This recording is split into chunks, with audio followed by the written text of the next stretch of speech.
Mercredi matin, à 10 heures précises, des tirs de roquettes ont visé les villes de Nahariya, Kiryat Shmona, Tzfat et Tibériade, entre autres. En l'espace d'une heure, 90 roquettes sont tombées sur le nord d'Israël. Dans l'après-midi, on dénombrait un mort et 120 blessés. L'un d'entre eux a dû être évacué par hélicoptère à l'hôpital Rambam de Haïfa dans un état critique. Sur le terrain, des dizaines de voitures, des installations électriques et plusieurs maisons ont été endommagées, comme ici à Yessoud et dans les environs. À Rosh Pina, c'est la maison du président du conseil régional, Avi Udraski, qui a reçu la première roquette tombée sur la ville. Le peu d'habitants restés à Kiryat Shmona ont tenté sans relâche de faire le décompte des dégâts.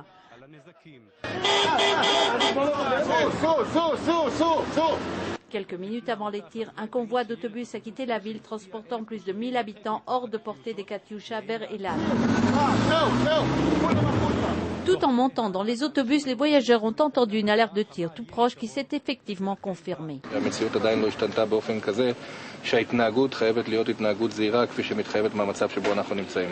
Pour la première fois, les sirènes ont retenti à Beth Shean. Quelques minutes plus tard, le danger a été confirmé. Le Hezbollah a envoyé une nouvelle roquette de longue portée en direction d'Afula et de Beth Shean, mais elle est tombée près de Jénine.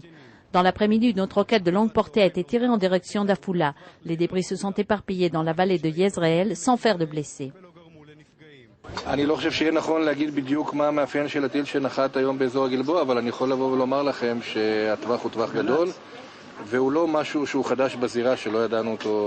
Sur le terrain, les pompiers ont été confrontés à des dizaines d'incendies. Après 2 jours de calme relatif, les tirs ont donc repris. Cela intervient au terme de la 3e semaine du conflit dont la fin ne semble pas se profiler à l'horizon.